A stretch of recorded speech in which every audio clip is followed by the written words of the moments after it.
Yan guys, nagkakabayaran na sila guys. Malaki ang kontrata dyan.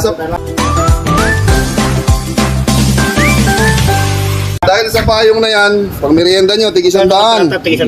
Tapos dahil sa ginawa nyo, tig 2,000 kayo, ha? Yan, Bakit mag-day-off ka na yan, no? Thank you. Oo. Ito, bigyan mo sa kanya, ha? Tawagan ko muna, ha? Tapos sabi, bigyan mo na sila ng soft drinks at saka mga tinapay. Talaga shoutout Lagyan mo talaga ng siya. lason, ha? Ang labor na to, Porto. Ganyan lang. Kalupit Alam ko naman mabigat mga yung idol. trabaho na ganyan, kaya... Dito lang kayo makakakita niyan mga idol sa Maryland. Labor ng payong. Kaya... Porto. Hindi pa natatapos. Bayad na. May pamirienda pa. Oo. Yung isa, tagahawak lang ng payong. Pag medyo kinulang, magmerienda na lang kayo dyan. Pero pantay yung hati nila. Mas mahal po yung bayad ng taga-awa kasi quality control yun eh. Ah, Pero may